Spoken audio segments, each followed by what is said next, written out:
All right, from Lawrence, Massachusetts, making it official, you heard Senator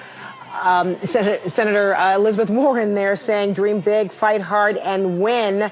She is joining the fight for the White House 2020. Quoting her now, she says, I'm not afraid of a fight, not even a hard fight. And she is joining a crowded Democratic field already. Let's go to MJ Lee, who is at that event. Huge crowd there. And she made it very clear what she will be fighting for. She will be fighting to keep the powerful, hold them accountable. And she also said she would be thinking of children across America, fighting for them and their possibilities to dream and dream big.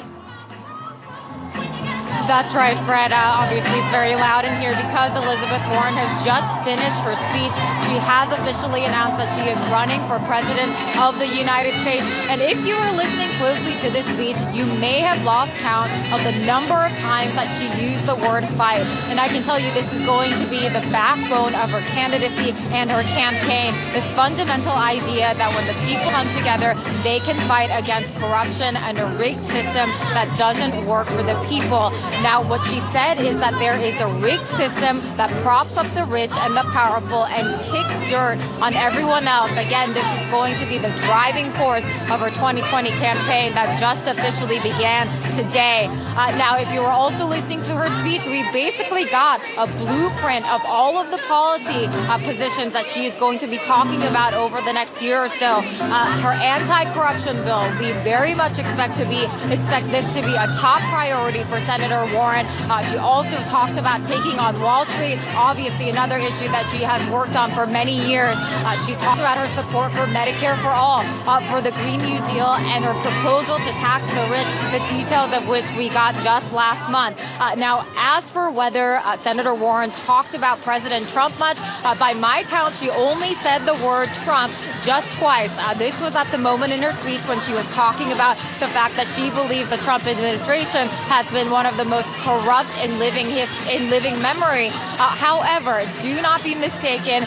She very much laid out in this speech, even if she didn't mention him by name very much, the reason that she believes she is the best candidate to take on President Trump. This was a speech that was not just taking on President Trump and his administration on policy, but also taking on the president when it comes to character. She said bigotry has no place in the Oval Office. Now, obviously, this is going to be such a big factor going forward for the 2020 Democratic race.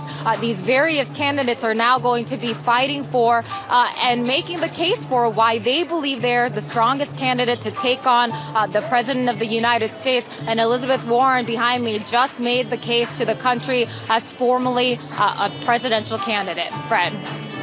And MJ, she got a lot of applause there. I mean, she not only, just gave a litany of policy ideas. She kind of gave a bigger scope as well, talking about, being a fighter, holding the powerful accountable, and I'm quoting her now saying race matters and we need to say so.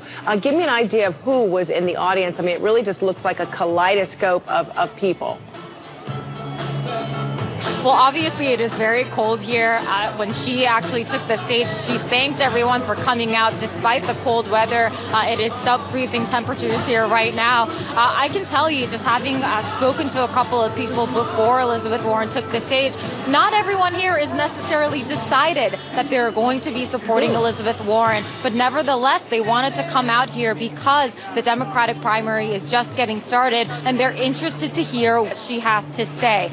And in terms of just the message of fighting Trump, I again want to stress that this was not just about Elizabeth Warren laying out her policy proposals and making the case to the country on the different policy positions that she is going to be standing for. This was very much about drawing a contrast between herself and the President of the United States. Fred. All right, MJ Lee, thank you so much. They're from Lawrence, Massachusetts. Joining me now to talk further about this, Boston Globe political reporter Liz Goodwin, Democratic strategist and CNN political commentator Hillary Rosen, and Republican strategist and CNN political commentator Kevin Madden. Good to see you all. Hey, Fred. All right, so Liz, let me begin with you because while Elizabeth Warren didn't necessarily mention the name Trump a lot, she did talk about this president, this administration. She said, and I'm quoting now, he's not a cause of what's broken. He's just the latest symptom. quoting her now, kicking dirt on everyone else. That seemed to be her primary mantra as she laid out, 3 different directions that she would be taking as a candidate, but particularly corruption, trying to hold the powerful accountable. Yeah, this anti-corruption bill, she talks about it a lot on the stump. It's usually her biggest applause line when she says, let's just have a lifetime ban on lawmakers lobbying, clean up Washington. All that stuff is resonating, I think, in some ways more than the Wall Street part of her platform. And I think it's also helping her because one big challenge for Senator Warren is if Senator Sanders decides to get into this race as well, they're kind of in the same progressive lane. The billionaires and the millionaires and all that. And I think Warren has a little bit outflanked Bernie on anti-corruption in particular because he doesn't have this same comprehensive plan that she unveiled last year. So that's something she's certainly talking about a lot when she's out on the campaign trail. Hillary, how do you see that she has distinguished herself, from the field of candidates who have already thrown their hat or are considering to throw their hat into the ring? I think she did a couple of important things, and I have to say I was really impressed with this speech. She essentially, if I'm Bernie Sanders, I'm packing my bags and going back to Vermont because she has taken my lane, she has done it effectively and with a lot more charm, and a record in the Senate and in her career that Bernie Sanders didn't have. He talks that same game, but she actually demonstrated that she's done some things like with the Consumer Financial Protection Board. Secondly, she didn't attack other Democrats. Really, really important. Because if Democrats are going to be successful in this primary, the thing I am most worried about is whether we can draw effective contrasts about the things that bring us together and unite us against Donald Trump. And she focused on that. She talked a lot about race. She talked a lot about changing the rules. And I think for Democrats, Donald Trump won last campaign by breaking the rules. That's what he did. He did it in the Democratic primary, and then he did it in the general. The things that we thought were unacceptable all of a sudden became acceptable in that campaign. Democrats are sort of tired of playing nice. Her focusing on changing the system, breaking the rules, I think is a good message. And Kevin, how did you see what we just all witnessed? How does this allow her to distinguish herself? Yeah, well, let me agree with Hillary. I thought that the focus on the corruption message was a good one because I think it's probably the one issue that every Democrat has uniform agreement on, that this is an administration that's out of control and that they need to take the fight to the administration on that particular issue. I think where Elizabeth Warren becomes a little bit more problematic is in this message, which does resonate inside the Democratic primary, the haves and the have-nots and the widening income gap and the people versus the powerful. That is a strong message, but one of the big problems is that the way that Elizabeth Warren litigates it does oftentimes go from being pro-worker to sounding very anti-business or punitive against the wage payers who help wage earners all around the country. So I think that is the big risk is that the Democratic Party gets pulled very far left and that their profile is increasingly defined by Elizabeth Warren in a way that makes it more problematic for them in a general election when they're trying to appeal to a much broader, bigger center of the American electorate.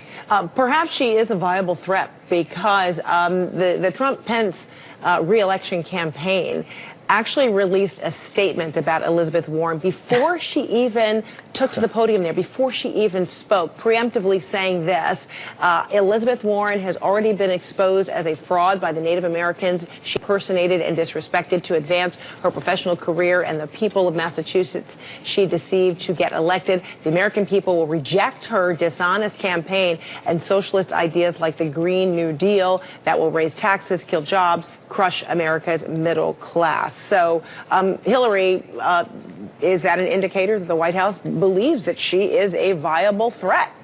Look, I think that we have 4 really strong, impressive women running in the Democratic primary for president, and the Republicans don't know how the hell to deal with this. Between Kamala Harris and Kirsten Gillibrand and Elizabeth Warren and, tomorrow Amy Klobuchar, This is going to be an exciting primary. It's going to energize the Democratic base. And I think the Republicans are just going to start throwing dirt against the wall to see what sticks. And my fervent hope, and, you know, if Joe Biden enters the race, same for Joe Biden. My fervent hope is that Democrats do not fall into the trap of attacking each other, and we keep the focus on changing the rules and beating Donald Trump. Hey, Fred, real quick, yeah, I would go ahead, disagree. I would disagree. I think the Trump campaign wants Elizabeth Warren.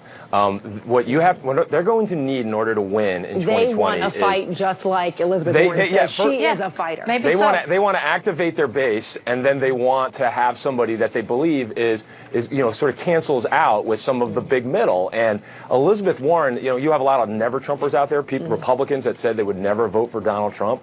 The only person that they might pull the only thing that might make them pull the lever for Donald Trump is the idea that Elizabeth Warren could become president. So she will unite the Republican Party in a way that I think that's why they're putting out that they want to engage her. Yeah, so far I think the Republicans will end up saying that about anybody who runs, by the way. Okay, But so far, she is the only Kim. one that the Trump campaign commented about. We do know the White House advisor, Kellyanne Conway, did make a comment about, Cory Booker, but about him sounding like a Hallmark card. But this is the first, statement coming from the campaign, the reelection campaign, singling out a particular Democrat. All right, thanks to all of you. Appreciate it. Liz Goodman, Hillary Rosen, Kevin Madden. Great to be with you. Thanks. All right, we'll be right back.